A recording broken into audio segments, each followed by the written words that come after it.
So this evening we'll chant from chapter 8 of the Gita, verses 11 through 20.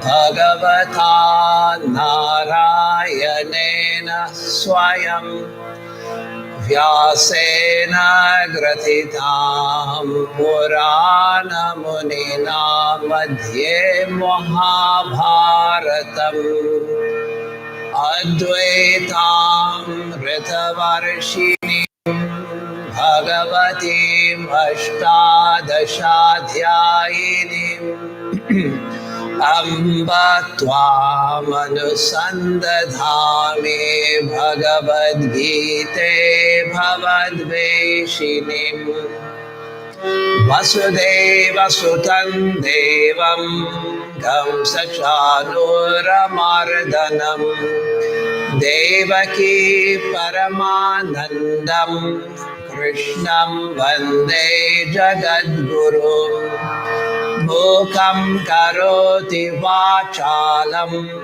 Pangum Langhayate Girim Yatkripatamaham Vande Paramananda Madhavam Yadaksharam Veda Vido Vadanti Vishanti Yatayo Vitaragaha Yadicchando Brahmacharyam Charanti Tatte Padam Sangrahena Pravakshye Sarvadvarani Sanyamya Manorhidi Niruddhya Cha Murgyadhayatmana Pranam Astito Yoga Dharanam Om Ityekaksharam Brahma Vyaharan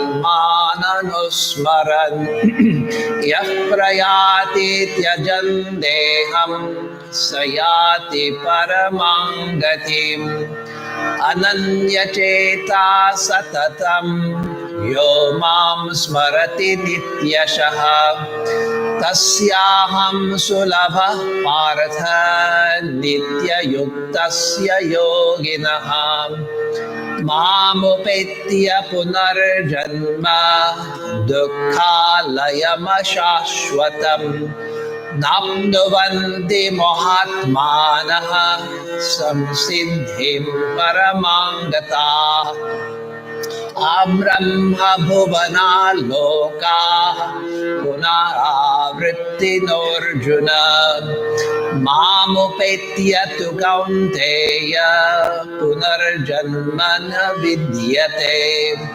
Sahasra Yuga Paryantam Aharyan Brahmano Viduhu Ratrim Yuga Sahasrantam Teho Ratra Vido Janaha Avyaktadvyaktaya Sarvaha Prabhavantyah Ragame Ratragame Praliyante Tatraiva Vyakta Sangyake Bhutagrama Saevayam bhutva bhutva praliyate ratiragame vasha parvata prabhavatyaharagame parastasmattu bhavonyo vyakto vyaktat sanatanaha yassa sarveshu bhuteshu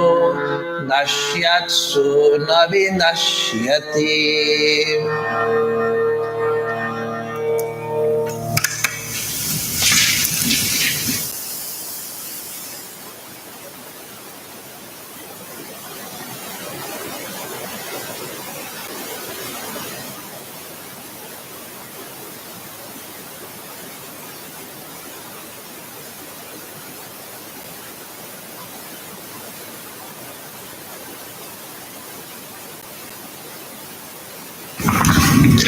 So we'll continue in the Gita with where we left off last time. And so we're in the 8th chapter on verse 14, 8th chapter. And this is the chapter on Akshara Brahma, the immutable Brahman. And so again, the first 6 chapters, as Madhusudana analyzes them, the first 6 chapters are on the nature of the self. The next 6 chapters, which we're in the midst of now, on the nature of God. And the last 6 chapters on the equation between the two, taking the Upanishadic statement, the Mahavakya, or great statement of the Upanishads, Tattvamasi, thou art that. So thou, the individual soul, you, is the first 6 chapters, the emphasis. And the next 6 chapters, which we're in now, the emphasis on tat, on that is on the divine being, on God. And the last 6 chapters will be on the equation between the two. But again, each grouping of chapters treats all 3, but the emphasis is on one or the other. And so in this chapter, one of our viewers on the YouTube who catches the class on YouTube sent me yesterday the commentary on the Gita, both in Sanskrit and English, of Abhinava Gupta, a great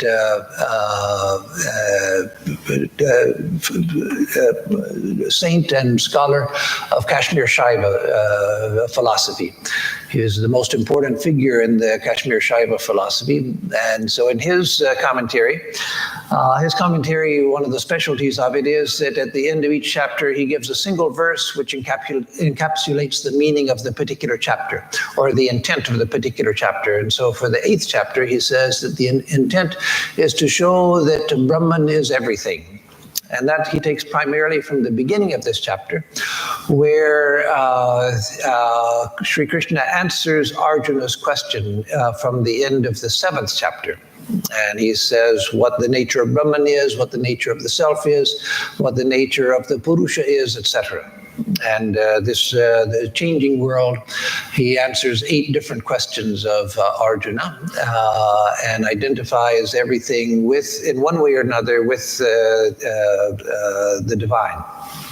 So now in what we had just gone over in verses 12 and 13, I'll just read the English. We won't go back over the Sanskrit, but the English on those 2 chapters, those 2 verses says, having controlled all the doors of perception, sarva dwarani sanyamya, having controlled all of the doors of perception, confined the mind and the heart, and having fixed in the head the vital force, continuing in the concentration that is in the form of the yoga in the self, that is keeping the mind fixed in the self, he who departs by leaving the body while uttering the single syllable Om, which is Brahman, and thinking of me, attains to the supreme goal.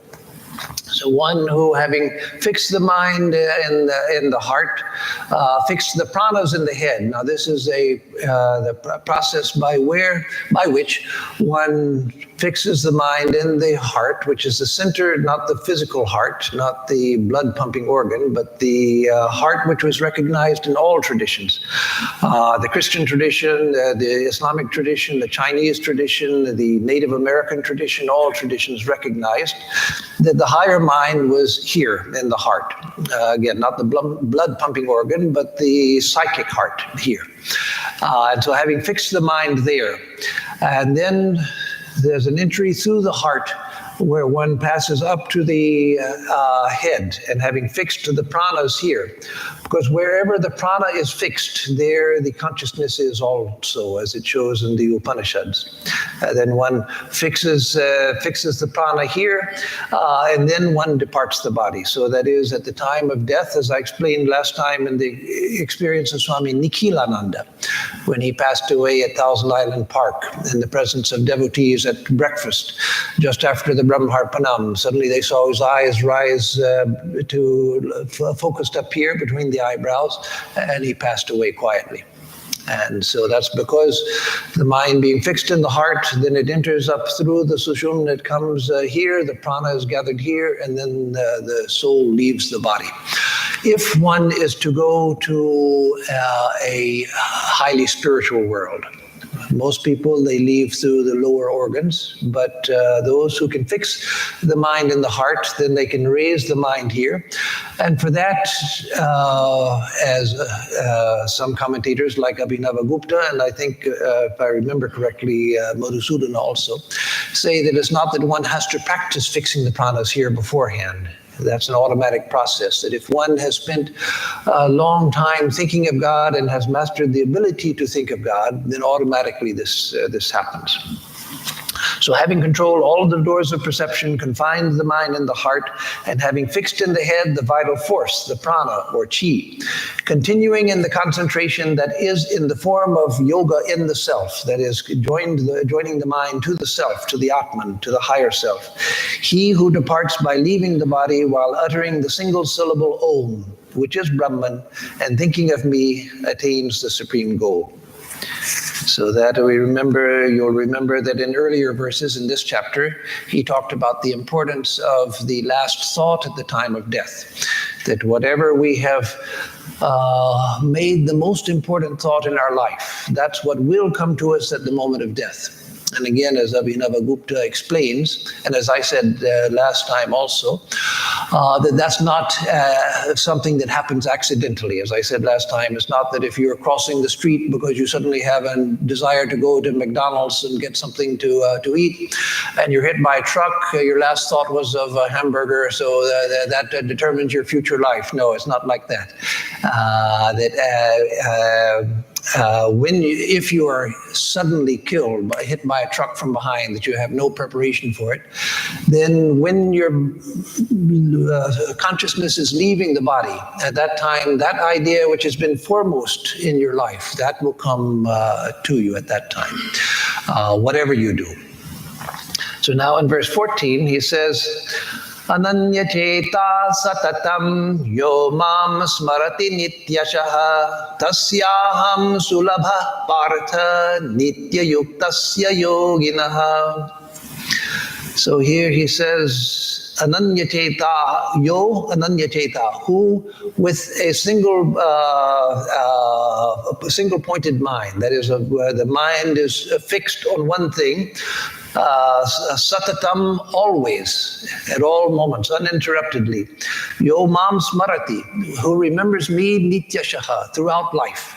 One who thinks of me throughout life and has learned to think of me uninterruptedly, and whose mind is fixed in that one thought of me. Ananya cheta, his mind doesn't go to anything else. Tasyaham sulabha partha. O Partha, to such a one I am easily attained. So one who has learned the art of thinking of God all of the time, and who doesn't have other thoughts, then to such a one, God is easily attainable. For the rest of us, we have to do a little work. But for such a one, God is easily attained. Tasyaham sulabha partha. I'm easily attained, O Partha. Nitya yuktasya yogina. I'm easily attained by that yogi who is nitya yuktasya, who is always concentrated, whose mind is always focused on me, who is ananya cheta, whose mind is always fixed on me, and satatam, without interruption, nitya shaha, throughout his lifetime. Now that doesn't mean from the time of birth, but it means that one has for a long time accustomed oneself to thinking of God.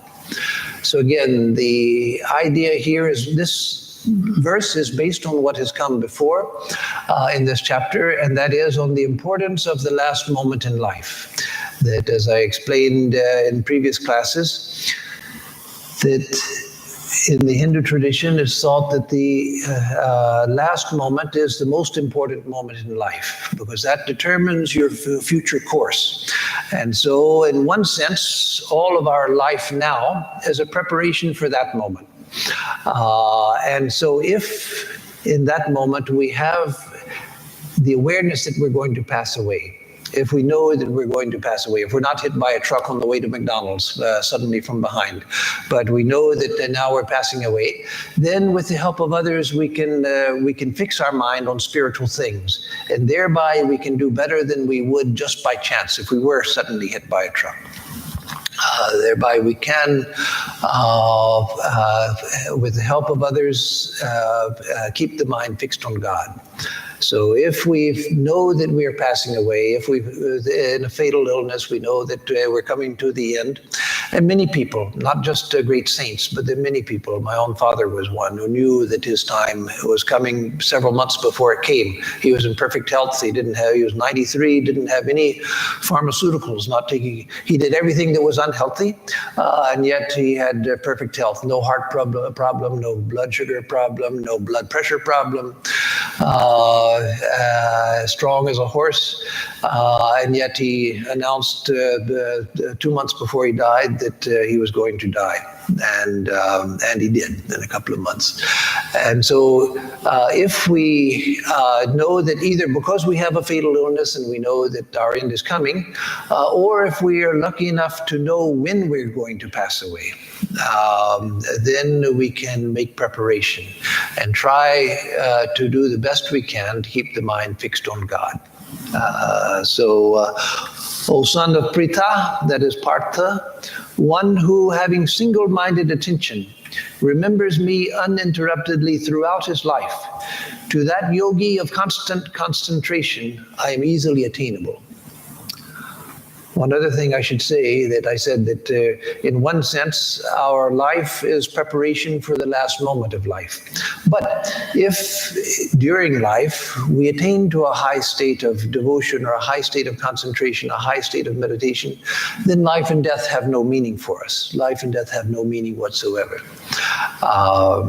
But in many traditions, it was recognized that the last moment in life was the most important.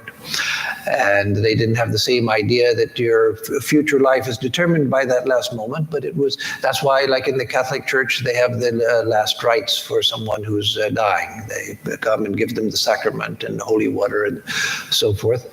It's because it's recognized that the last moment is so important, and so in other traditions. But again, our intention should be to make the mind one-pointed. That's a high thing to attain. That's a difficult thing it's attainable, but difficult to attain. But if we get used to recognizing that this is what we want, and that's very important, what I just said. If we recognize that this is what we want, it's not that the scripture in Hinduism, that the scripture is telling you this is what you should do whether you want it or not. This is what you got to do because I, God, want you to do it. No, it's not like that. This is what's good for us. This is what, whether we know it or not, this is what all of us really want. If any of us for a moment could experience complete silence of the mind, then we would try everything to get back to it. We would want to get back to it. We would recognize that, oh, this is far superior to anything that I've ever experienced in my life. And so again, Sri Krishna is not saying do this because I want you to do it or because the Veda tells you so or whatever. No, do this because this is what you yourself want, what you will find your highest fulfillment in this. And so if we think about this, things like this, not just this particular verse, but this idea of the stability of mind, the quietness of mind, stillness of mind, not in a deadening stillness, not in a deathly stillness, but in a stillness which is fully awake, fully alert, fully awake, infinitely aware. Then if we just think about that, no, we may not even be able to conceive of it now, but if we try to imagine it, that helps us in attaining to it. Just thinking about it and realizing that, oh, if I could attain that. And then when we sit for our daily meditation and do whatever we do japa or prayer, whatever it is that we do in our meditation, then to think of that, that's what I want to attain. And then the mind runs away and thinks about other things. And I catch it and bring it back. No, let me try to just be still here and now. And then the mind runs away. That you bring it, no, let me be still. Without frustration, without anxiety, without getting angry at yourself for not being able to do it. Just again and again, no, okay, no, this is what I want, come back. The mind runs away, no, this is what I want, come back, just be still, be here. Then that's the value of knowing these things. You read something like this and you think, oh, this is so far away from me that I never attained that. That's completely impractical. No, it is practical. And it is practicable. It's practicable. And what we need to do is, with verses like this that talk about the final goal, which seems so far away, is to realize that, yes, what a wonder that would be. What a wonderful state that would be if I could attain to it. And then when you do that, when you think about it, when you recognize it, you consciously recognize that this is what I want. This is what all my struggles through many lifetimes have been for without my knowing it. Then you have fixed your compass. Then your mind has something towards which it's aimed. And then the mind runs away and gets involved in all sorts of things. And then a time comes when you think, what am I doing? Why am I wasting all of my time just thinking all these random thoughts and mind going here and there? No, let me bring it here. And then again, you lose it. But then you have something to keep bringing your mind back to. So that's a great thing. So, O son of Pritha, one who, having single-minded attention, remembers me uninterruptedly throughout his life. That is, throughout his life from the time you've made that your goal, from that point onward. To that yogi of constant concentration, I am easily attainable. And verse 15 says, Mamopetya punarjanma dukkhalayama shashvatam napnuvanti mohatmana samsiddhim paramam gataha. So mamopetya mamopetya, having attained to me, punarjanma dukkhalayam ashashvatam napnuvanti mahatmana. So we have to go to the mahatmana, the great souls, the great mahatmas, the great souls, mamupetya, having attained to me, punarjanma napnuvanti, they don't come to rebirth. So those great souls, having attained me, that is, having realized me, for them there is no rebirth. Punarjanma, what is rebirth? Dukkhalayam, the abode of misery, ashashvatam, non-eternal, temporary, temporal. That is, everything that we experience here is fraught with anxiety. Why? Because it's non-eternal. We get a little pleasure, we get a little happiness, and we want to hold on to it. And yet we find that in the very process of grabbing onto it, it runs away from us. And the harder we try to grab it, the faster it runs away. So yes, Vedanta doesn't deny that there is happiness here. There is the experience of happiness. There is the experience of various types of happiness here. But the problem with it is that it doesn't last. So again, the medicine is not to try to be unhappy, to try to to avoid happiness, no, but to recognize when you are happy, that, okay, this is fine. Happiness, if you come, good, come. Stay here for a while if you want to. But I know that you're a fickle friend. You're not going to be here for long. You're here now, and you're going to run away, and there's nothing I can do about it. Nothing I can do about it. So stay as long as you like, and when you're ready to go, go. because I know that you're going to, and so I'm not going to try to hold you. So that's the dawning of real non-attachment. When good things come, okay, good, fine, welcome, but I know you're not going to last. You're not going to last. And so I'm not anxious to hold on to you because I know that I can't. And it's one of the strange things in life that if we examine our own experience, we see it. But the problem is we are afraid to examine it because we're afraid that it's going to make us feel empty. That the harder we try to hold on to something, the faster it runs away from us. When there's something that we want to grab onto, that's when it starts running from us. And so if you let experiences come and let them go, because you know that there's something superior to this, and that's what you want, then you find that even pleasurable and happy experiences are more pleasurable and happy than they were before, because you're not chasing them away from yourself. You let them come and you let them go. You're not attached to them. So, Mam upetya punarjanma dukhalayam. Punarjanma, that is rebirth, is the abode of misery. That's a very stark statement. Buddha said that life is suffering. And by that he didn't mean that everything is out and out misery, but that everything here is insufficient. And that's what he means here. It's the abode of misery, because everything, even our happiest experiences, our best experiences, they don't last. They're ashashvatam. They're non-eternal. They disappear. And that leaves us with anxiety. The fear that something is going to leave me. Somebody is going to leave me. A situation is going to leave me. A job is going to leave me. A pleasure is going to leave me. The power to enjoy is going to leave me. I remember Swami Nishrayasanandaji, a great Swami who worked in Africa for decades. And in his last years, he came several times to America. And on his last trip to America, he came down to San Diego, where I was staying. I had met him back in India in 1971, when he was already in Africa. But when I went for initiation in 1971 to Bellarmine, he had brought two, at that time it was Rhodesian devotees to get initiation at the same time. So when he was around 92 years old, something like that, when he came on his last trip to America. And he came to San Diego, and so I went out. When I saw his car pull up, or somebody driving him up in a car, I came out to greet him. And he had been the embodiment of vitality. He was a great hatha yogi, among other things. He was a man of great knowledge. He was a creative genius. He knew all sorts of things, and knew all kinds of things for health also.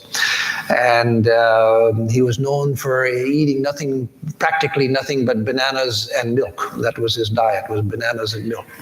And so he was the embodiment of vitality. But when he came at this age, I could see that he had become extremely feeble. So he just sort of slowly shuffled on the sidewalk to get into the ashram in San Diego, slowly shuffling his feet like that. So I went out and was helping him.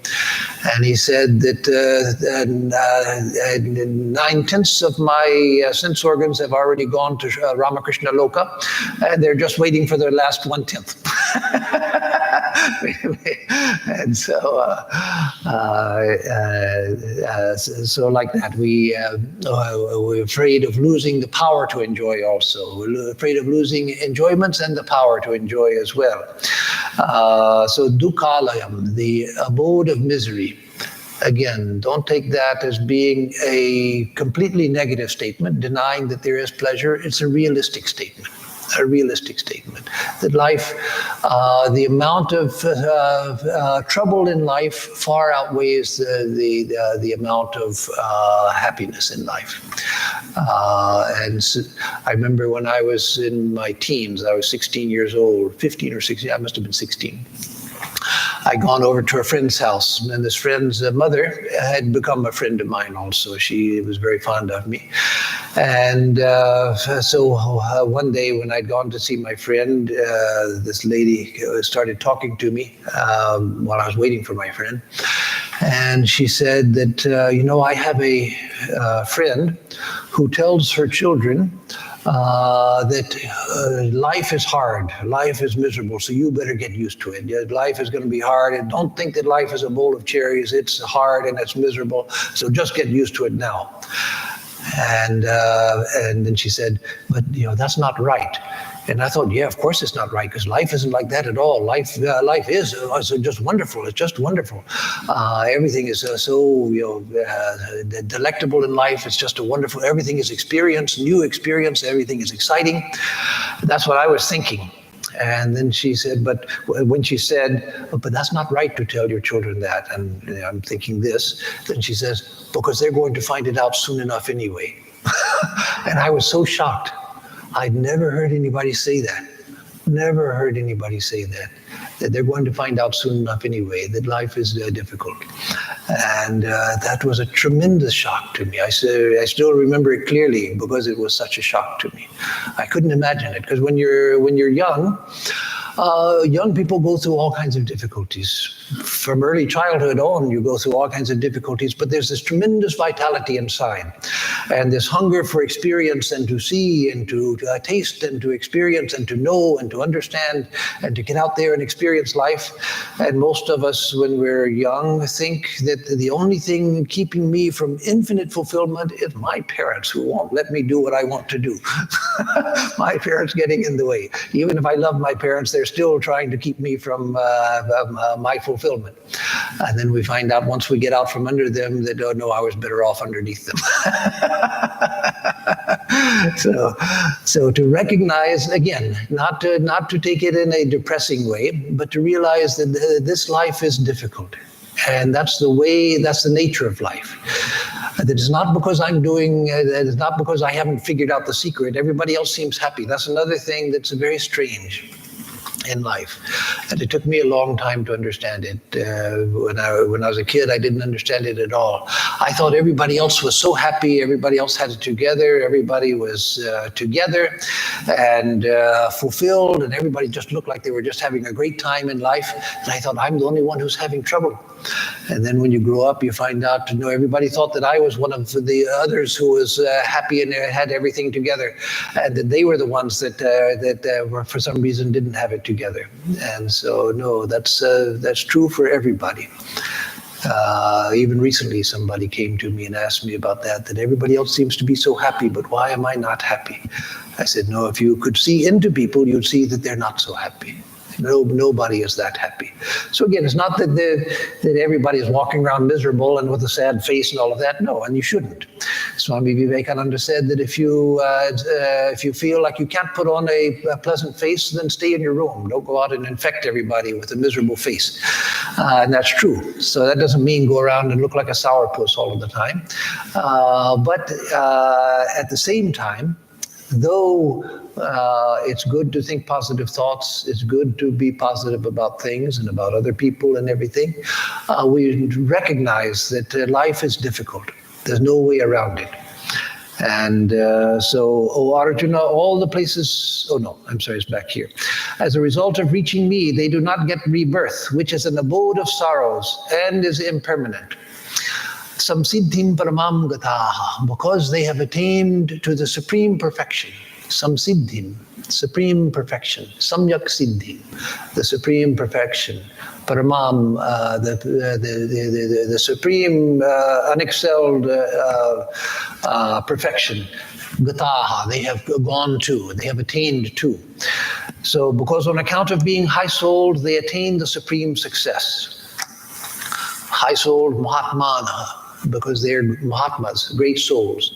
Because they are high-souled, they have attained to the Paramam Samsiddhim, the supreme attainment, the supreme perfection. So one of the strange things about rebirth, rebirth in the West has become, did I see just yesterday, I think. Oh no, I was reading today that a large percentage, I forget what the percentage is, but a very large percentage of Americans, I don't know about Europeans, but Americans believe in rebirth. They believe in reincarnation, a large number. I've even met once back in the 1982, I was at Berkeley visiting the Berkeley Center when another Swami was there. Swami Swananda, not Swaha, but Swananda, without the ha. And he told me one day that a student from the theological seminary is coming, and so the Christian theological seminary. So would you show him around and talk to him? So I said, sure. So he came, and I talked to him. He was from I think it was the Disciples of Christ, which tends to be somewhat conservative. And so he asked me about Vedanta. I explained things to him for a while, then showed him around the center and everything, and he asked different questions. And then towards the end, he said, do you believe in reincarnation? And I said, yes, I do. It's not a dogma that you have to believe. We don't have dogmas that somebody has to believe, things like that. But to me, it makes sense. And most Vedantins, the great majority of them, accept it as a natural part of the philosophy. And so I thought he was going to offer some argument or something. And he said, well, you know, I'm training to be a minister in the Disciples of Christ, which is, as you know, it's a conservative Christian denomination. But I believe in reincarnation too. And then I went to the town where I grew up one time in South Carolina and walked into a hardware store, and suddenly, to my surprise, there was an old school friend whom I hadn't seen for 14, 15 years at that time, since I left school. And so he recognized me, and he said hello and asked me what I was doing. And so I told him that, expecting some sort of negative reaction, that a Hindu monk. And so he said, oh, do you believe in reincarnation? And I said, yes, I do. And he said, oh, so do I.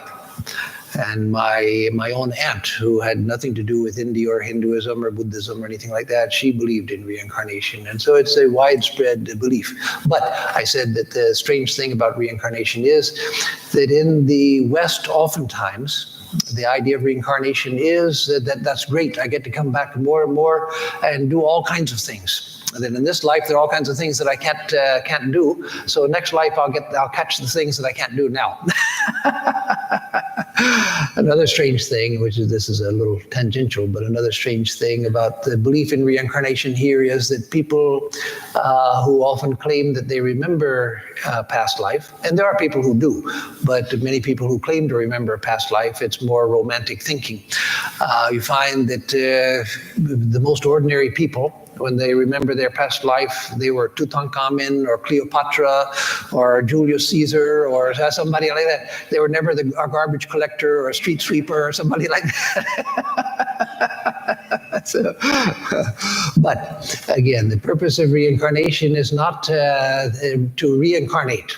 It's not that it gives you infinite opportunities to keep coming back and having more and more fun. A time comes for all of us when we realize this isn't so much fun. As long as it's fun for us, go ahead. There's no harm. Don't do anything, don't believe anything that doesn't make sense to you and that you don't feel. So if you want to keep coming back and having a good time and doing things and enjoying yourself and things, go ahead. That's fine. But for everybody, a time will come, and that can be guaranteed. Can't be proven, but it can be guaranteed that you'll prove it in your own experience. For everybody, a time comes when you think, no, it's not to be had here. It's not to be had here. I've come so many times. I've done so many things. I've been rich. I've been poor. I've been healthy. I've been sickly. I've been an athlete. I've been without the ability to operate my body properly. I've been intelligent. I've been without intelligence. I've had so many different experiences. And none of it took me to fulfillment. None of it. Now I want something else. So that's the meaning in Sri Ramakrishna's saying that when playing Parcheesi, what we call Parcheesi, the board game, that until you've gone around the whole board, as you're seeing it, it would be that way. Until you've gone around the whole board, you can't go back home. And so Sri Ramakrishna said, until you've been through all sorts of experiences in many lifetimes, the desire to go back home and won't arise. You'll keep thinking that, oh, maybe this, maybe this. Maybe if I were a great and famous singer, maybe if I were a movie star, maybe if I were a sports figure, maybe if I had the perfect wife, the perfect husband, the perfect children, maybe, then everything would be fine. But no, a time comes after we've experienced enough over lifetimes, we say, no, it's not here. It's not here. It is here because reality is here, but it's not here. It's here at the deep level, not at the surface level. So the purpose of rebirth is that only, to let us know that no, this isn't it. This isn't it. So people ask, what is the purpose in life? What is the purpose? Well, a bigger question: what is the purpose of creation? Because in traditions where God is primarily seen as a creator God, the glory of God is that God has created all of this world. Then, of course, if God created this world, and that is the glory of God, that God has created this world, then you have to come up with a grand purpose for this world. But what do you find in the actual teachings of someone like Jesus? He didn't teach that there was a grand purpose to this world and, life is wonderful and God created it because it's just beautiful and everything is wonderful. He said, no, your kingdom is not here, that you can't worship God in mammon, that it's only by taking up your cross. Your cross means death of the little self. If this universe is a wonderful, extraordinary creation, and it's just wonderful, it's so beautiful that God made it for us, and all of our purpose is here, then why would Jesus say that? Why would he tell us to take up our cross? Why would he tell us to sacrifice ourselves? Why would he say that we have to kill the little self in order to realize God? Why would he say that? It's because the world in itself has no purpose.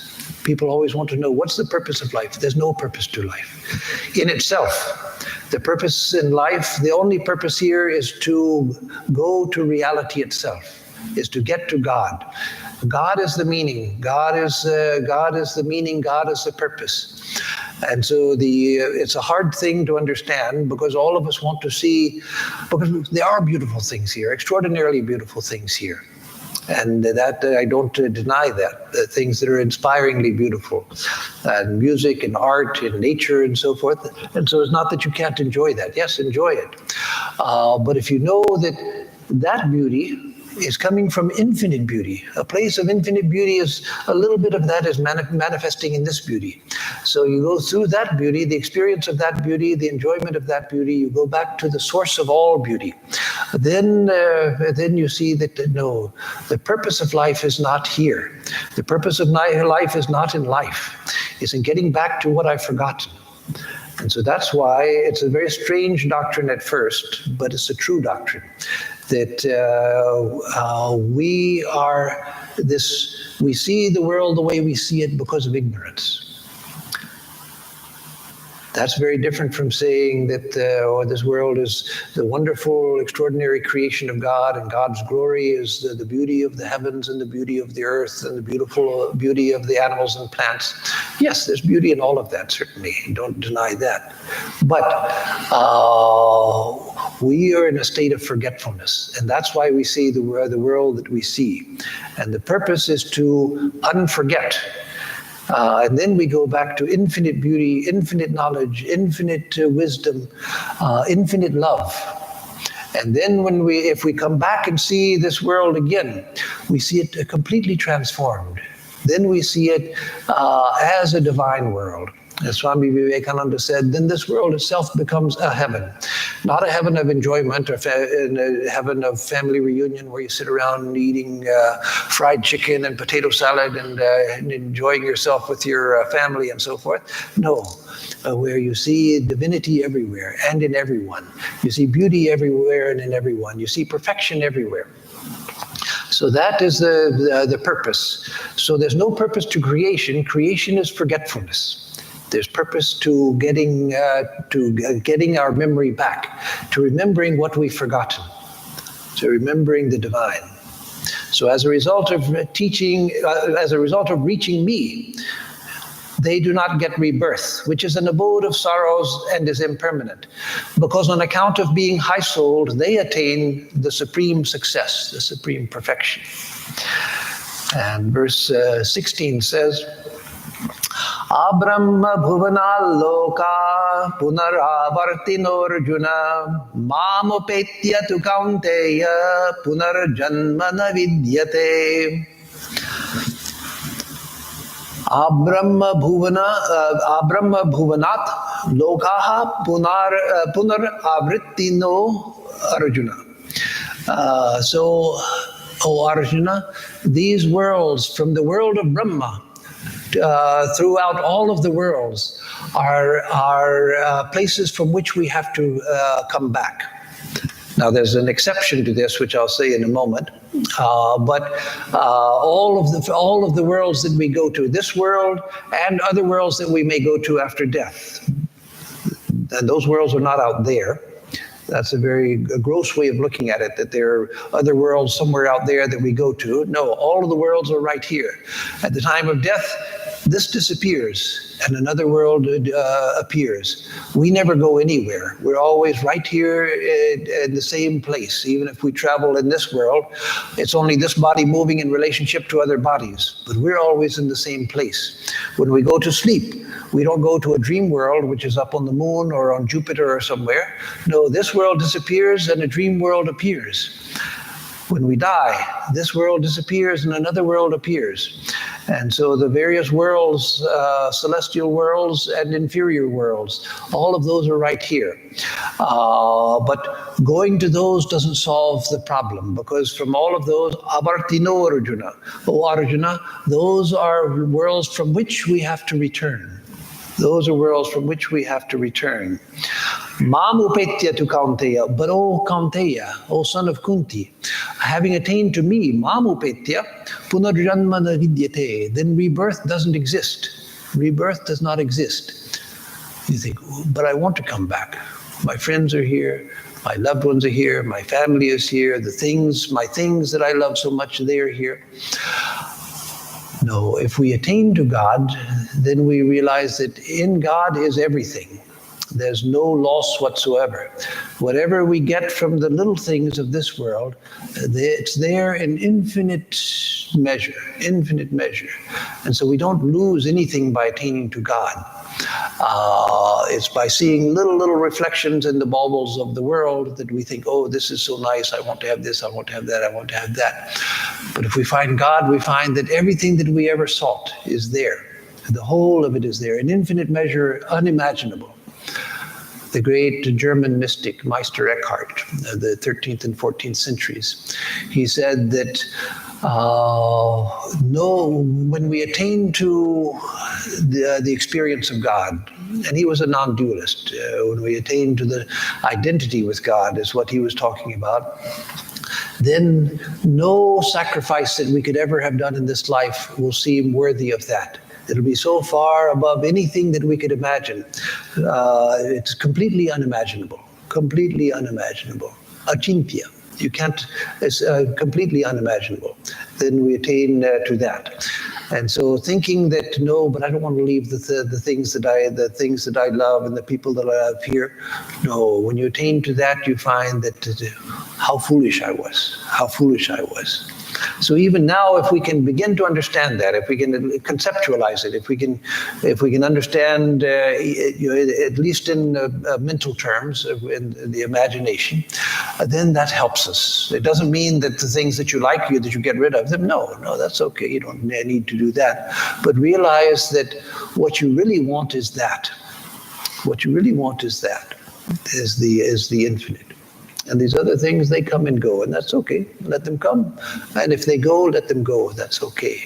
Because what you want is something else, something which is within everything but transcends everything. Within and yet beyond everything. So, O Arjuna, all the places of enjoyment, that is all of the worlds of enjoyment, together with the world of Brahma, are subject to return, that is, are subject to rebirth. But, O son of Kunti, there is no rebirth after reaching me. So I said that there's an exception to this about the world of Brahma, that including the world of Brahma, there's no, that if, from all of the worlds there is return.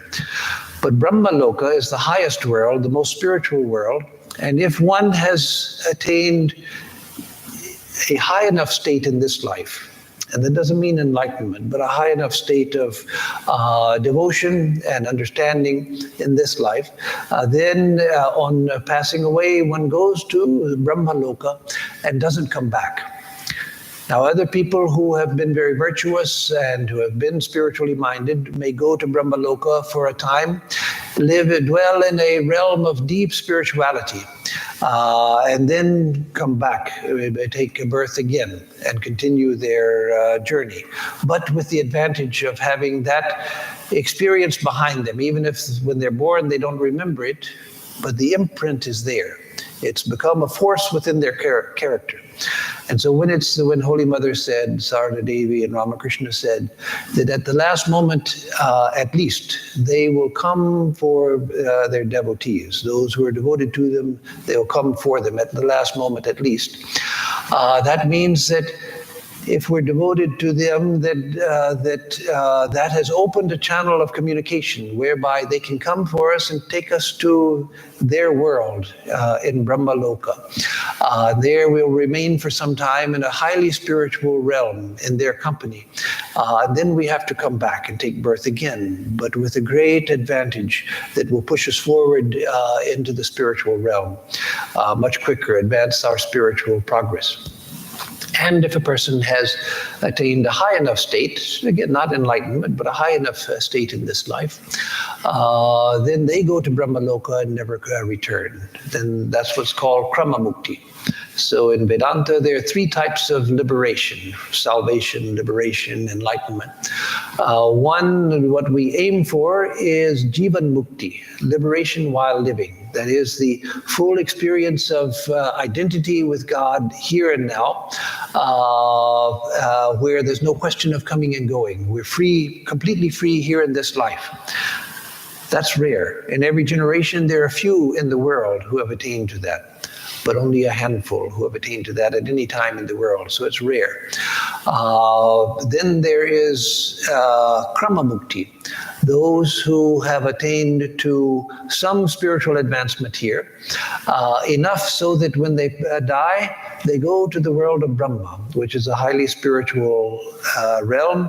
It's the heaven of the Christian mystics, not the ordinary heaven that most people aspire to go to, but the heaven of the great mystics, the Sufi mystics, the Buddhist mystics, and so forth, the Hindu mystics, Vaikuntha, Kailasa in Hindu terms. Then they go there and remain until the end of an age, of a cycle of creation, and then they attain to liberation from there. They never come back. They remain in an intensely blissful, illuminated state for a long time until they attain to complete identity with God. And then the third is Videha Mukti, liberation at the time of death. Jivan Mukti, liberation while you're alive, like in the life of Sri Ramakrishna and many others, Ramana Maharshi, who attained to perfection even while they were alive. And they're completely free. Trailanga Swami in Benares, who was very famous before, and many like that. But Videha Mukti at the time of death, a person who has struggled hard but has not attained to enlightenment in this life, at the time of death, there's a chance that at that moment the blinders will be removed, the veil of illusion will be removed, and they'll be merged into the infinite light and realize themselves as one with God. And then they are completely free. And then Krama Mukti, where you go to the world of Brahma, remain there for a long time, and then you attain to liberation from there without coming back.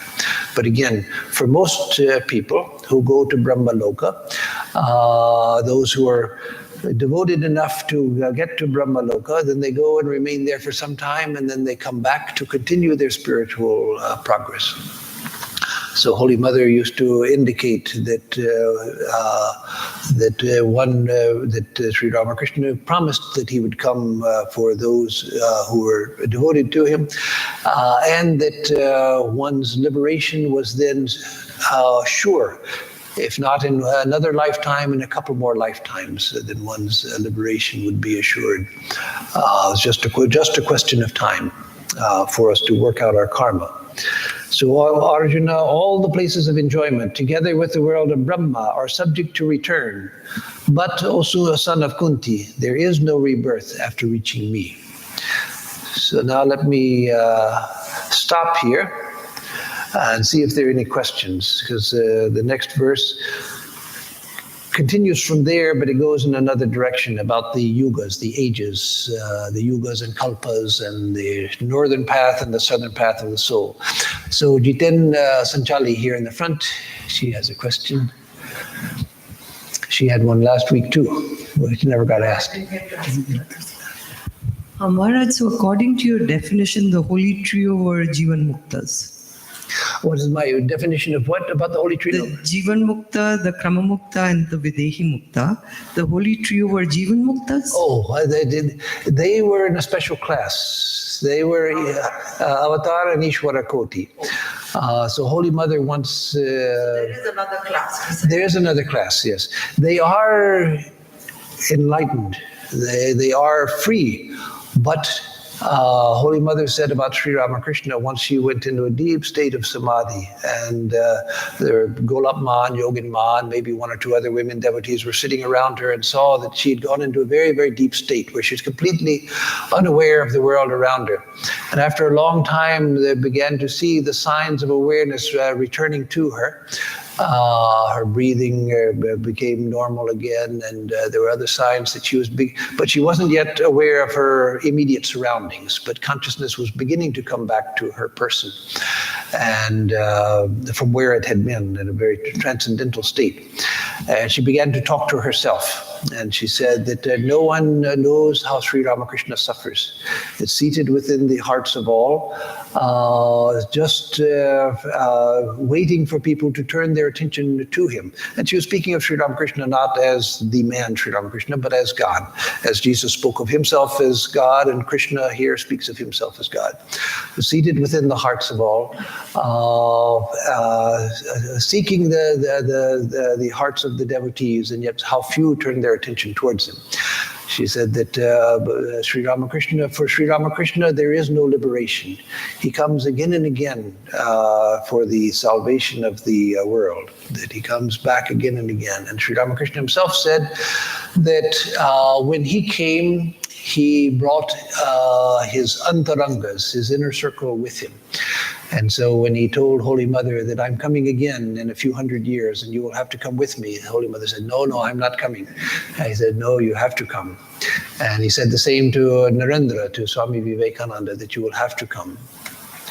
When he used the image of a plant that grows in the ponds in Bengal, covers the pond, and you pull on a piece of the plant and the whole plant pulls. So you pull on a bit of it and the whole plant moves like that. So he says that when the avatar comes, all of you have to come also. And so for them, they're in a special state. But there's something interesting that Swami Vivekananda said. He believed, he said that I believe that after his next incarnation, Sri Ramakrishna will merge into Brahman. After his one more incarnation, then he will merge into Brahman. And it's interesting, that's the only explanation that may be for Sri Ramakrishna's own statement. He said that I will come back in a few hundred years, but those who don't get it then will have a long time to wait. Anyway. Yes, Swapna. You use the mic. I have two questions. The first is regarding the shlokas 12 and 13, where you mention about the mind being fixed in the heart and the pranas being fixed in the. So he's talking about at the last breath. So the whole thing should be at that point. I mean, the mind should be in the heart, the prana should be in the head, and he is, he's uttering the last word. I mean, he's uttering the Om. So all these have to be concentrated at that point when he's leaving the body. Then only he will reach, Well, to reach enlightenment. Yeah, reach enlightenment, full enlightenment. Yeah. So that's talking about one who is going to be completely free at that time. Okay. And those are things that the person doesn't have to work to do. That's something that happens spontaneously if a person is attained to that state where this becomes possible. Then at the time of death, suddenly their mind is withdrawn to the heart, withdrawn from all of the sense organs, organs of action and the organs of knowledge, of experience, withdrawn into the heart. And then the prana rises to the head, and then one goes out through the Brahma, what is it called anyway, the aperture here. Yes. And chanting Om. Yes. Okay.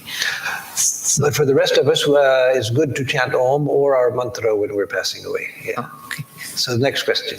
Next question is about reincarnation. Now, I mean, even if we want to come back, like you're saying that, to enjoy life, what we haven't seen.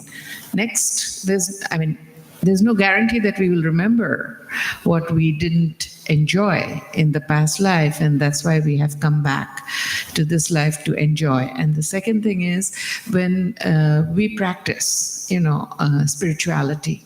So, but there may be lives, maybe thousands of lives ago, when my so-called I was a very bad person and killed, and so there's no guarantee that my next life will be spiritual just because I have been spiritual now and will not get the effects of what I had done thousands of lives before. No, that's it's not so. Your current life is building your next life, and so your previous lifetimes may influence your future experiences and so forth. But it's not that you go from being a spiritually minded, religiously minded person to being a murderer again in the next life because you were at 1,000 lifetimes ago. No, it's this life which is moving to the next life. And so yes, most people don't remember their past life. It's rare that people remember, but there are people who do, and even ordinary people who are not great yogis or something. Sometimes a person has a sudden memory of a past life, especially children. So if a child starts talking about, well, in my other life or in my other family, my old family, it was like this, then that should be listened to, because sometimes children have memories of past lifetimes. I know of cases myself. I actually know the cases myself. And there's actually been books written on cases that have been studied. But usually we don't remember, but sometime in the course of this life, suddenly we'll have a flash where we remember something from a past life, and we may remember details, may not remember details, but we may know that, I was in such and such a country in my last life and had such and such type of life, even if I don't know the details. So, okay, well, time is more than up, so let me stop here, give a closing chant, and then give announcements. Om Purnamada Purnamidam Purnat Purnamudachyate Purnasya Purnamadhaya Purnamevavashishyate. Om Shanti Shanti Shanti Harihi Om Tat Sat. That infinite reality is full, perfect, and complete. This relative universe is full, perfect, and complete. From out of the fullness of that infinite being, the fullness of this universe has come, and yet that remains ever the same. Om, peace, peace, Peace be unto us and to all the beings of the universe.